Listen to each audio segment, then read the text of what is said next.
Broadcasting live from the Business Radio X studios, it's time for Women in Motion. Brought to you by WBEC-West. Join forces, succeed together.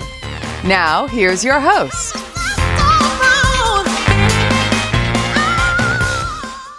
Lee Kantor here with Renita Manley, another episode of Women in Motion, and this is going to be a good one. But before we get started, it's important to recognize our sponsor, WBEC-West. Without them, we couldn't be sharing these important stories. Today's show is titled Reality Check, Building a Brand in the Spotlight. So excited to be talking to our guest today, Shannon Kehrer, founder of Hidey Socks. This is going to be a great show, Renita. It is. I'm really excited that Shannon, our BB, is going to be featured on a very special reality TV show that'll be airing this fall on Amazon Prime. Is that correct? So we're just going to dig right in. Yeah, we're digging right in. It's going to be the second season. So there's already a first season, y'all. We got to catch up. All right. So I do know a little bit about you, Shannon. I know that you launched Hidey Socks at 19 years old. What made you feel like that was an idea worth, jump starting so early? I mean, it really stemmed from a frustration that I had of wearing those other little no-show socks or PEDs, the little socks that barely cover your toes and go underneath your feet. But the problem is whenever I would wear those little socks and I would walk around in my flats or my tennis shoes or even my heels, that sock would slide off of my foot and get bunched underneath my foot. And I was so frustrated from it, personally walking around trying to do all of the things that I'm trying to do. And so I basically designed Hidey Style socks with a comfortable anklet for myself to guarantee that my socks would stay on my feet. And then I chatted with other people about it, and pretty much everyone that I talked with about it said, oh my gosh, we hate it when that happens too. It's so frustrating. And that's where the idea was born. So how did you go from having the idea to actually kind of creating the sock? Were you a seamstress? Did you know how to do kind of this type of sewing that it would take to kind of pull this off? How did you, create those first iterations of the product? Definitely not, Lee. I had no idea how to sew. I still don't know how to sew. And I never went to college because when I was 19, I got my first corporate job. So I just kept with the corporate job. And so at 19, I had this great idea, but what 19-year-old has the money or the resources or knows what the heck they're doing to turn an idea in their mind into an actual physical product. So it actually took me a few years to find a factory and figure out how to do a website and advertising and all of the things. And so I officially launched Hidey Socks when I was 22 years old. And at the time, I kept my corporate job and I was taking care of my dad, who has been disabled since I was a kid. And so when I first launched it, it was really part-time for me because I had these two big obligations that I was fulfilling. And then just about 2 years ago was when I went full-time into entrepreneurship and just doing Hidey Style socks full time. And it's been really big for growth now that I'm able to finally do full time for my business. So I'm curious, you have your product idea is so amazing because it's so simple in the nicest way of saying it. Because it's a simple problem that everyone has, and you were the first person that was yeah, I got a solution for this everyday problem. Did you have to patent that idea? How are you able to stop other competitors from trying to mimic your product? I did. I do have 2 different patents and a trademark on Hidey Style socks. And not only that, but I have an exclusive partnership with Swarovski crystals because Hidey socks do have genuine Swarovskis. So you can put them in the washer and in the dryer and the crystals are not going to fall off. So I'm really branding myself on the quality of the sock. I mean, I personally have had some of the same pairs for over 5 years because they're just phenomenal quality. And I just want my customers to, number one, have a solution to the annoying problem of their socks sliding off their feet. And number 2, have a quality sock that they are happy to buy and wear. Have you spotted any would-be imitators yet? While you're out shopping, do you see any? Renita, there is a Chinese company on Amazon right now that looks similar, and they can't put crystals on it because I have the patent for the crystals, but they put these little ring-a-dink pearls. And if you look at the pictures, it looks like those pearls are literally going to fall off when you walk 5 steps. So that's been unfortunate. And like my attorney said, I can't go after them because it's pearls instead of crystals. So it is what it is. If somebody wants to buy a cheap product from overseas that's not woman owned, then, that's up to them. But it's probably going to fall apart after one use. Now, when you can't find, sorry, I was going to say you can't find Hidey Socks on Temu. No, Hidey Socks are not on Temu. Not on Temu. We have our website. We're on QVC.com. That is new. And I worked for 4 years. Like literally, okay, I have a vision board every single year, y'all. And QVC's logo has been on my vision board for 4 years, and we finally made it happen. So Hidey Style socks are currently being sold on QVC.com. But those are really the only 2 platforms right now. I did have them on Amazon, but I took them off of Amazon to revamp it because this reality show that I was on, I learned a lot. Not only was it a reality show, but they actually helped us entrepreneurs scale our businesses to the next level. And they taught me so much about marketing and branding, what I was doing wrong, what I could improve on, yada, yada, yada. So because of this, I removed Hidey's off of Amazon because we're currently doing a little bit of a rebranding. So talking about the marketing side of this, how did you do the marketing at the very beginning when you launched in order to get that kind of escape velocity that has now taken you to QVC and on a reality show? So what were the early stages ways that you were marketing? Well, in the beginning, I had 0 money. So basically what I would do is do different vendor events where I would go and I would set up a table or a 10 by 10 booth, showing like people what Hidey socks were. And that was like a very slow way to grow it. But it was great because in the city that I was in, a lot of people ended up like knowing what Hidey socks were because I did those vendor events. And then once I started getting more money with those vendor events that I was doing, I would do other things like social media ad campaigns. And then I started opening up wholesale accounts and to where I would go to boutiques and I would show them Hidey socks and then they would purchase wholesale and then sell retail. And that was a great way to get the word out as well. We have a lot of BBs, Heidi. I almost called you Heidi. We have a lot of BBs, Shannon, like yourself, that have great products. So can you tell them how were you able to get a product like yours on, what is it, QVC? How were you able to get it on QVC? Like, what did you have to do differently that maybe other BBs aren't doing and should be doing? Okay, Weebies. What I will say, number one, the fact that you're a Weebie, game changer. Like I said, I went full time with my business 2 years ago, and the number one thing that I did to help me grow it was join WBEC-West. Okay, so the cool thing about WBEC-West is they have different pitch competitions for products and service-based companies. So as I mentioned, I've been trying to get on QVC.com for several years now, and then after I joined WBEC-West, I saw a pitch competition that I could participate in. So I participated in my local pitch competition with WBEC-West. I did well. They sent me basically, I think I had like 3 pitch competitions that I had to do, 3 different stages. You make it past this one, you go to the next one, yada, yada, to where I made it all the way to pitched at nationals, where I got to be on stage with, I believe it was 19 other entrepreneurs. And because I got to go on stage in Washington, D.C. and pitch Hidey Style socks, in the crowd was somebody from QVC.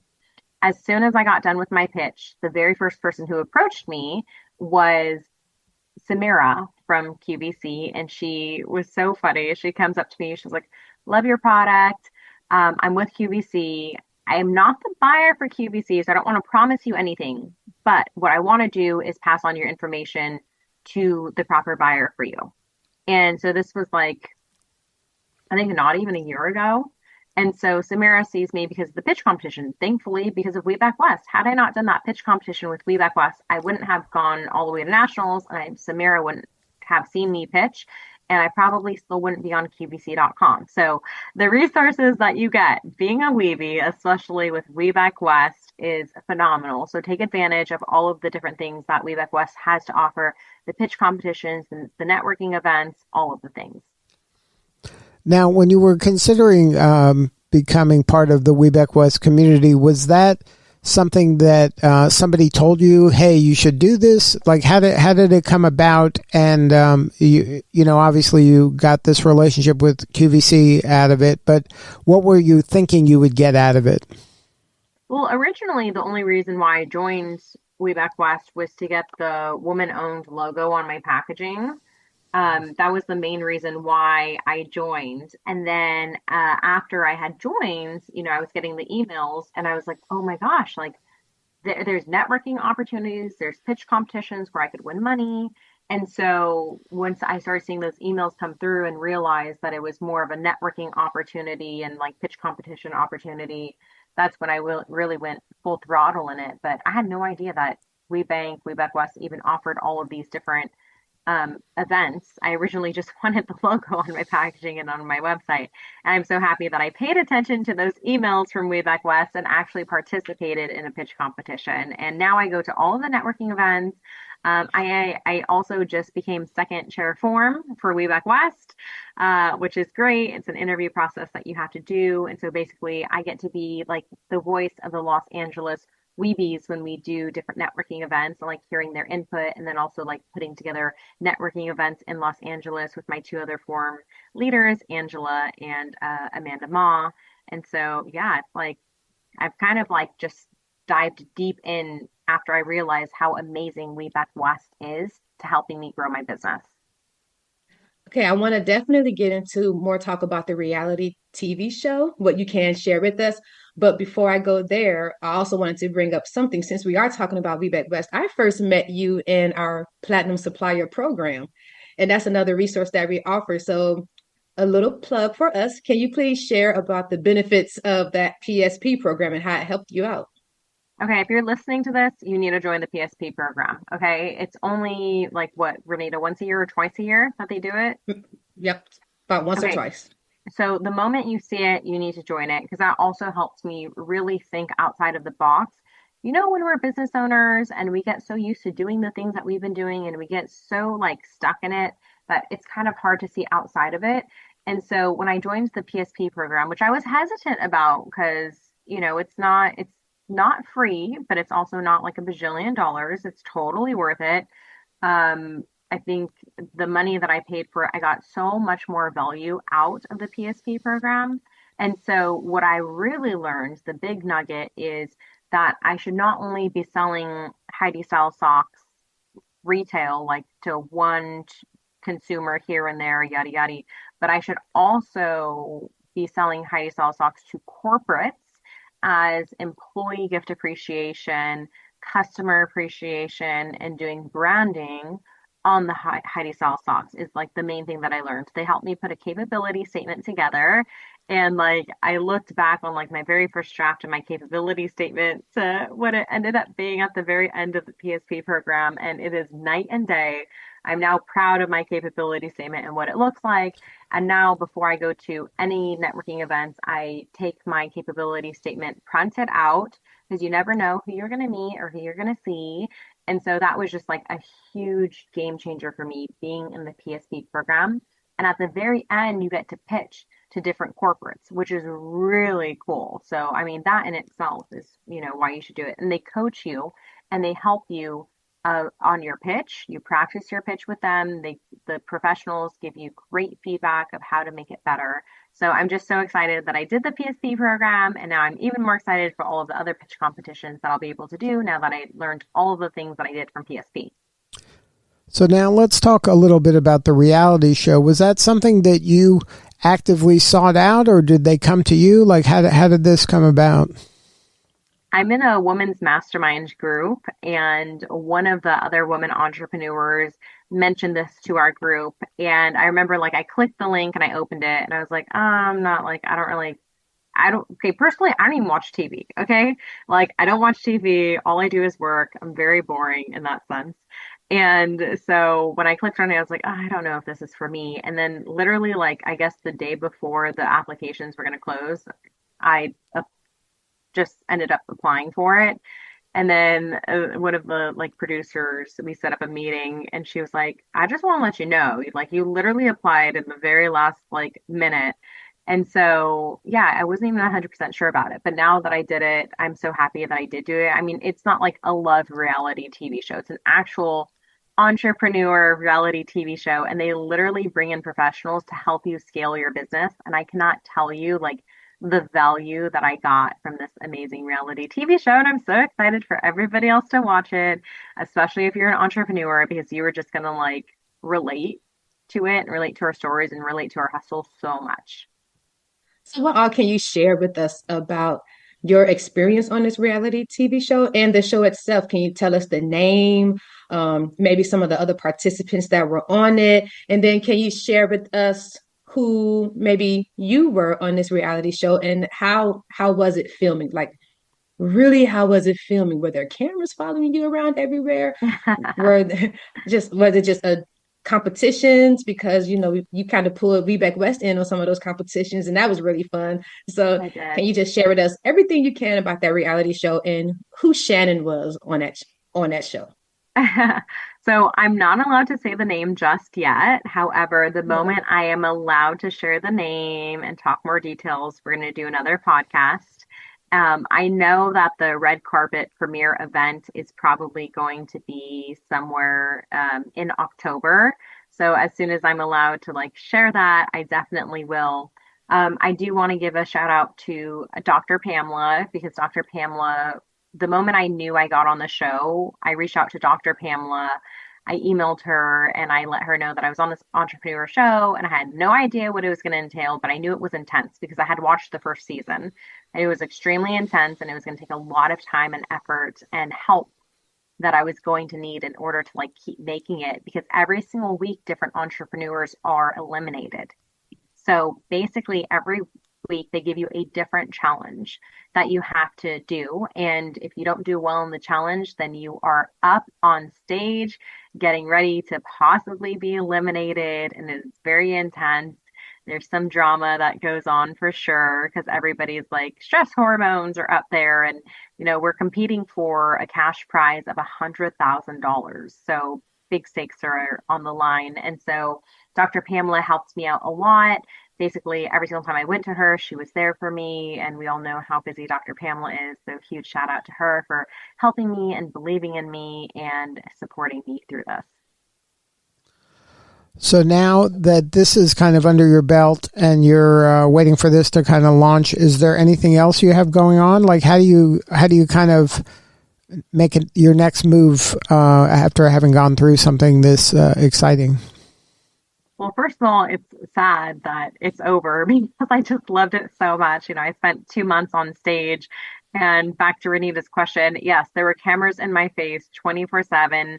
The camera crews even came to my house several different times to film like who Shannon is inside of her house. Like they literally even opened my fridge and was like, what are you eating inside of, Shannon Kehner's fridge? And it was really intense. It was a lot of fun. Not only did I have to be on my tippy toes with all of the challenges, but also, make sure that I'm like saying the right things and like being true to myself instead of like falling into like, oh, this is reality TV show. And there were some opportunities that I very easily could have like X out some other entrepreneurs, but instead of doing that, I feel like I was very true to who I am as a person and who I am as an entrepreneur. And I think that I very much like kept my integrity during the reality TV show, even though there was definitely opportunities to be like more drama or, cause a scene. And so it was a really cool thing to like watch how I act underneath all of that pressure with all of these cameras in my face and all the high intensity of there's $100,000 on the line, which would change any small business owner's life. I was going to ask you that question. You kind of led me right into it. I wanted to know, how is it building a brand right there in the spotlight? You have the cameras in your home office, in your face. You have to be PC. You have to be professional as much as possible in your comfort zone, in your safe zone. So how is that? And even with your brand now on QVC, how is it building a brand right there in the media, right there in the spotlight? What makes it different than it was when you were about 21 years of age? I mean, all the pressure, right, of having these big cameras in your face and all of these other entrepreneurs that you're now working with.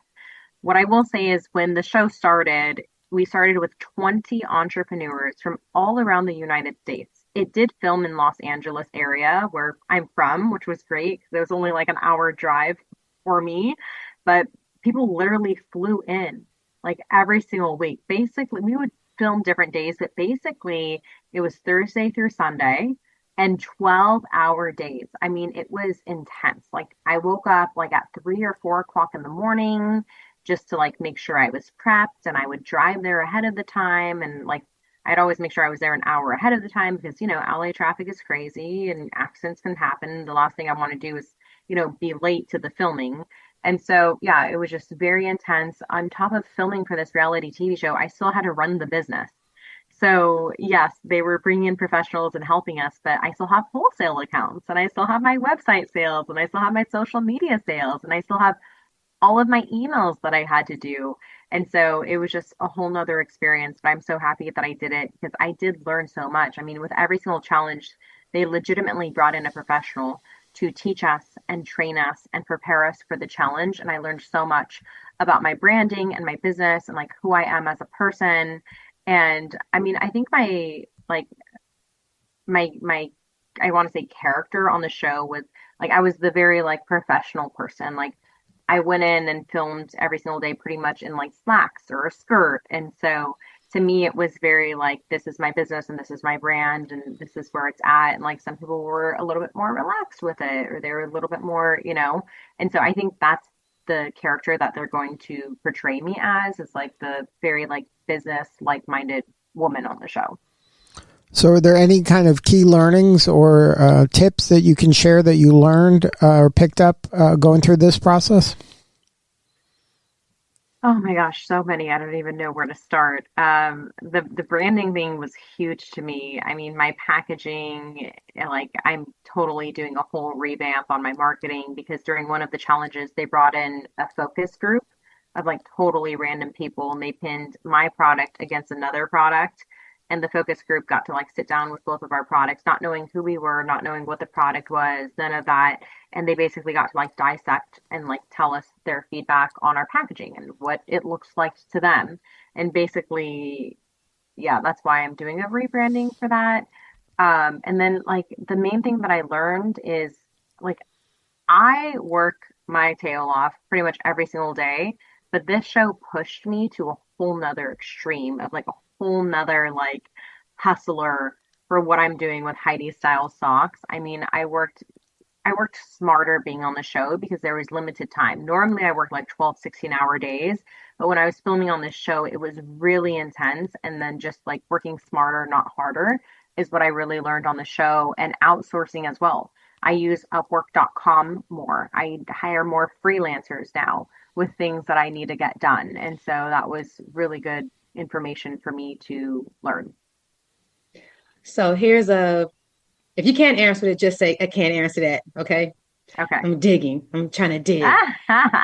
Is there something you might have done or said on this show that you regret? Like, oh, I wish I wouldn't have said that. Do you have any of those moments? There was one moment where one of the other entrepreneurs, I was taking a picture. So one of the other entrepreneurs, she's a female, and there was a moment where we were like at our lunch break, which was really cool because they served us breakfast, lunch, and dinner if we went over. And so we had like our own little room and like a buffet and a private chef. It was honestly like really phenomenal. So we're all there and we're eating our lunch. And one of the guy entrepreneurs, I can't say his name, but him and I took a picture together, and he just like put his arm around me like regular, like we're just taking a picture together. And one of the other female entrepreneurs, she was like, "Don't you have a boyfriend?" And I was like, "Yeah." She was like, "Don't you have a like that too? Like, don't you have a boyfriend?" And I was like, "Yeah, I do, but this guy, and I can't say his name, but I was like, him and I were just taking a picture. Like, my boyfriend would totally be okay with me just taking a picture with another guy. And so I don't know if they're going to use that in the show, but I was like, who is this girl judging me for taking a picture with one of my cast members? Yeah. Maybe she was just trying to get some camera time. Maybe, I don't know. I mean, but also like we were eating our lunch. Like, I don't like, there's cameras Oh. everywhere all the time, 24/7. So I don't know if there was cameras like rolling at that time. I mean, we were mic'd up 24/7. So we were mic'd up the whole entire time. So they definitely could have gotten the audio, but I just wish I would have just like not said anything to her at that point, because like obviously if she's going to judge me for taking a picture with a male while I'm in a relationship, that's just immature. But that's literally the only thing that I regret saying. So now, if somebody wants to learn more about what's going on with Hidey Style, is the website up at all, or where are you at with that? Oh yeah, of course. Yeah. I mean, I launched originally on my website. It's HideyStyle.com, which is spelled HIDEY style. And it's spelled, Hidey is spelled like you're hiding your sock, right? HIDEY. Because when you wear Hidey style socks with your flats or your shoes, you can't even tell that it's a sock. It blends in with your shoe. So you can find us on our website, HideyStyle.com. You can also find us on our social media, which is Hidey Style. I still own Hidey Socks, but we rebranded to Hidey Style because we also do other products other than just socks now. I'm really excited to see your rebranding. That's going to be fun when you are ready to show everybody. And besides the rebranding process, what else do you have in your pipeline? What's coming up for Shannon and for Hidey Socks and Hidey Style? Yeah, we're doing a lot more different wholesale shows, trying to open up more boutiques and stores and like larger retail stores as well. So literally this month, I'm home less than I'm traveling. Like, I think I'm home like 5 days out of the whole entire month because it's just travel after travel after travel of trying to open new accounts to get more stores to carry Hidey style socks so more people can have them. That's the big thing we're working on right now. And then just really like prepping for the show, because once the show airs, I know it's going to completely change my life, which I'm very, very excited for people to watch my story and how I operate and why I designed and have dedicated my whole adult life to getting Hidey style socks out there. Well, congratulations on all the success. Renita, is there anything going on at WBEC-West that we should know about? Any events? I just want everybody to make sure you go to Shannon's website and make sure you go to Shannon's LinkedIn and her preferred social media page. We want to make sure all our Weebies are supporting Shannon while the show is airing, while we are watching her journey in our real time. Her reality journey in our real time. I want everybody to be out there supporting. She's very active on Instagram, so I know you can definitely find her there. Besides that, I just want to encourage everyone to go to WBEC-West.com. Just go to our events calendar and check out some of those events that Shannon was talking about. We do have some amazing events, and if you take advantage of them like Shannon did, maybe your product can get in front of somebody from QVC. Definitely. And I know that our WBEC-West conference has officially secured the dates of December 16th through the 18th. So if you guys don't have that in your calendar, put that in your calendar, December 16th through the 18th in Phoenix, Arizona. I will personally be there and would love to meet you all. Good stuff. Well, thank you again, Shannon, for participating today. This is Lee Kantor for Renita Manley. We will see you all next time on Women in Motion.